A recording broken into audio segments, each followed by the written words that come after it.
నమస్తే, welcome to Telangana express. ముందుగా headlines. Mancherial జిల్లా మందమరిలో బీఆర్ఎస్ ఆత్మీయ సమ్మేళనం. గులాబీ దళంలో చేరిన బీజేపీ కార్యకర్తలు కండువా కప్పి ఆహ్వానించిన మంత్రి ఇంద్రకరణ్ రెడ్డి.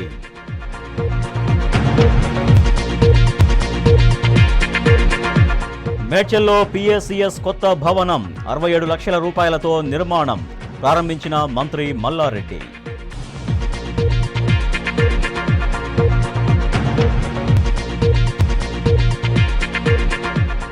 కామారెడ్డి జిల్లా నిజాంసాగర్ మండలంలో హనుమంతు షిండే పర్యటన. సింగితం, తెలగపూర్లో పంట నష్టం పరిశీలన. రైతులను ఆదుకుంటామన్న జుక్కల్ ఎమ్మెల్యే.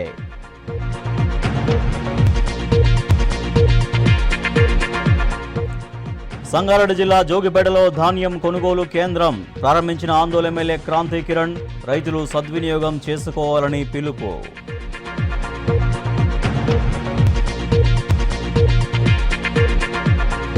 నిజామాబాద్ జిల్లా మక్లూరులో రోడ్డు ప్రమాదం. ఆటో బొలెరో వాహనం ఢీ. 10 మందికి గాయాలు, ఆసుపత్రికి తరలింపు.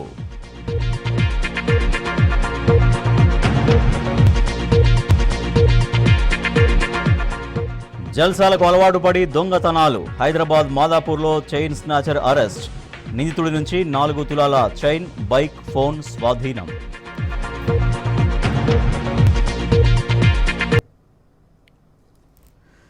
ఈ నెల 30న సీఎం కేసీఆర్ ప్రారంభించనున్న సచివాలయం భవనంలో భద్రతా ఏర్పాట్లను డీజీపీ అంజనీ కుమార్ పరిశీలించారు. సీనియర్ పోలీస్ అధికారులతో కలిసి ఆయన ప్రతి ఏరియాను మ్యాప్తో సహా క్షుణ్ణంగా స్టడీ చేశారు. TSSP additional DG Swathi Lakra, law and order విభాగం ADG Sanjay Jain, police commissioner CV Anand, additional CP Sudheer Babu తదితర అధికారులతో కలిసి సచివాలయ ప్రాంగణంలో కలియదిరిగి ఏర్పాట్లను పరిశీలించారు. ప్రారంభోత్సవం అనంతరం నిర్వహించే సభ, వీఐపీల ప్రవేశం, పార్కింగ్, సచివాలయంలోకి సిబ్బంది, అధికారుల ప్రవేశ మార్గంలో బందోబస్తు తదితర ఏర్పాట్లను డీజీపీ అంజనీ కుమార్ సమీక్షించారు.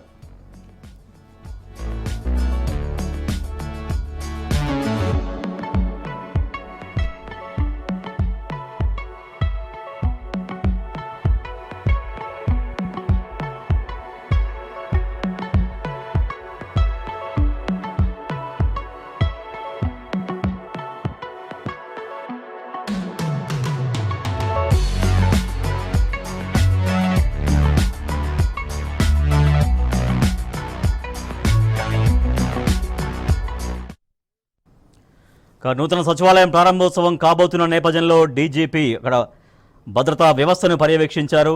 మరింత సమాచారాన్ని మా ప్రతినిధి భాస్కర్ అందిస్తారు. భాస్కర్, ఈ నెల 30వ తేదీన రాష్ట్ర ముఖ్యమంత్రి కేసీఆర్ ప్రారంభించినటువంటి డాక్టర్ బిఆర్ అంబేద్కర్ తెలంగాణ సచివాలయ భవనంలో భద్రతా ఏర్పాట్లను డీజీపీ అంజన్ కుమార్ తో పాటు సీనియర్ పోలీస్ అధికారులు కూడా ఇవాళ పరిశీలించారు. TSSP additional DG Swathi Lakra, law and order విభాగం ఏడీజీ సంజయ్ జైన్, నగర పోలీస్ కమిషనర్ సివి ఆనంద్ తో పాటు additional CP traffic Sudheer Babu, అఫ్సీర్ Ahmed ఇంకా ఇతర అధికారులు కూడా పాల్గొన్నారు. దీంట్లో మొత్తం సచివాలయ ప్రాంతానికి అంతరికి సంబంధించి మొత్తం నిర్వహించినటువంటి సభ ఆ రోజు 30వ తారీఖు నాడు ముఖ్యమంత్రి గారు అధికారికంగా ఆ సీట్లో కూర్చొని అక్కడి నుంచి తెలంగాణ రాష్ట్ర పరిపాలన మొదలు పెట్టబోతున్నారు. దాదాపు 2 సంవత్సరాల 2 నెలల తర్వాత ఈ భవనం పూర్తయింది.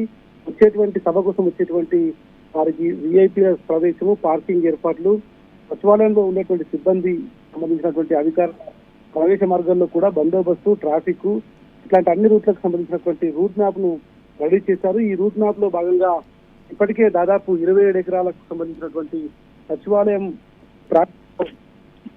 మొత్తం 2 సంవత్సరాలకు పైగా ఏర్పాటు చేసినటువంటి సందర్భంలో దీంట్లో దాదాపు 300లకు పైగా సీసీ కెమెరాలు ఏర్పాటు చేస్తున్నారు. 4 ద్వారాలు, ఇన్ గేట్, అవుట్ గేట్ దగ్గర గార్డ్స్, బెటాలియన్ కి సంబంధించినటువంటి గార్డ్స్ ఉంటారు. మొదటిసారిగా బెటాలియన్ కి సంబంధించినటువంటి అధికారులు ఇక్కడ ఈసారి వాడుతున్నారు. ఇంతకు ముందు ఉమ్మడి ఆంధ్రప్రదేశ్ లో స్పెషల్ పోలీస్ ఫోర్స్ ఉండేది, కానీ ఇప్పుడు దాని ఎస్పీఎఫ్ ను అక్కడ నుంచి తొలగించి కేవలం మన తెలంగాణ స్టేట్ కు సంబంధించినటువంటి స్పెషల్ పోలీస్ బెటాలియన్ ను వాడుతున్నారు. వారికి అత్యాధునిక టెక్నాలజీ శిక్షణతో పాటు మిగతా వీటికి సంబంధించినటువంటి గ్రౌండ్ శిక్షణ, అదేవిధంగా గ్రౌండ్ లెవెల్ ఉన్నటువంటి శిక్షణలన్నీ కూడా పూర్తి చేశారు. మొత్తం 2 షిఫ్ట్ల వారీగా వీళ్ళు ఉంటారు. 24 అవర్స్, 12 అవర్స్ ఒకరు, 12 అవర్స్ ఒకరు, అట్లా దాదాపు 300 మంది బెటాలియన్ సంబంధించినటువంటి వారిని దీంట్లో ఏర్పాటు చేస్తున్నారు. ఈ మొత్తం దానికి సంబంధించి ఉన్నటువంటి అడిషనల్ డీసీపీని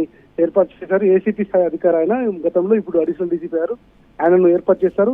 దాంట్లోనే అంటే సెక్రటరియట్ లోనే ఒక కమాండ్ కంట్రోల్ సెంటర్ ఏర్పాటు చేస్తున్నారు. అక్కడ ఈ మొత్తం కెమెరాలు 300కు పైగా ఉన్నటువంటి కెమెరాలు దాంట్లో అనుసంధానం చేస్తారు. ఆ తర్వాత దాన్ని హైదరాబాద్ కమాండ్ కంట్రోల్ సెంటర్ కూడా అనుసంధానం చేస్తూ ఏర్పాటు చేస్తారు. ఇవాళ వాటికి సంబంధించినటువంటి పూర్తి ఏర్పాట్లను అయితే పరిశీలించారు. ఇక 30వ తారీఖు నాడు ఎట్లా జరగబోతుంది, ఏం జరగబోతుంది, ఎట్లాంటి ఏర్పాటు చేయాలనేటువంటిది ఇవాళ సీనియర్ అధికారులు అందరూ కూడా కలిసి వాళ్ళ విజిట్ చేసి ఇక్కడ చర్చించినటువంటి పరిస్థితి. Harish, right, thank you Bhaskar.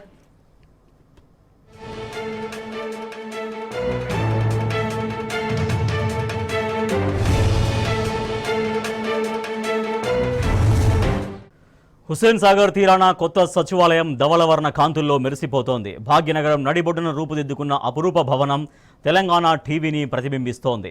చరిత్ర చూడని శ్వేత సౌధం గగనతలం నుంచి రాజప్రాసాదాన్ని తలపిస్తోంది. డాక్టర్ బిఆర్ అంబేద్కర్ తెలంగాణ సచివాలయం డ్రోన్ కెమెరా లెన్సుల్లో మరింత సౌందర్యంగా తలుకులినుతోంది.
సీఎం కేసీఆర్ పాలనలో తెలంగాణ దేశానికి ఆదర్శంగా నిలుస్తోందన్నారు మంత్రి మల్లారెడ్డి.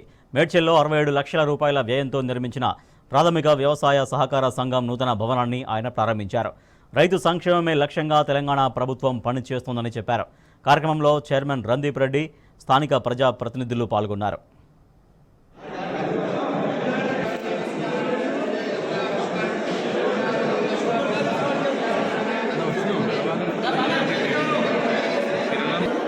अरे पक्का पे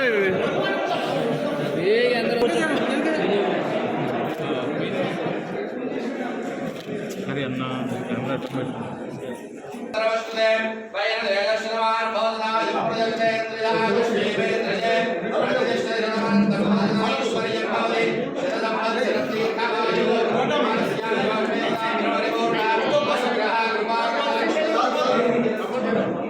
మన మేడ్చల్లో మన ప్యాక్ చైర్మన్ రంధీర్ గారు కానీ, అదే వాళ్ళ డైరెక్టర్లు, వాళ్ళ బృందం కానీ పెద్ద ఎత్తున 67 లక్షలతోటి మనం పూజ చేసుకొని ఈరోజు మడిగలు కానీ, గోదాం కానీ, ఆఫీస్ బిల్డింగ్ కానీ, గోల్డ్ లాకర్, ప్రజలకు ఒక లాకర్ సిస్టమ్ కూడా ఏర్పరిచి సొసైటీ బ్యాంక్ తరఫు నుంచి ఇవన్నీ కూడా తక్కువ ఇంట్రెస్ట్గా వాళ్ళకు ఇచ్చి లాకర్స్ ఇచ్చి భద్రత కోసం ఇదంతా కూడా ఓపెన్ చేసుకున్నాం.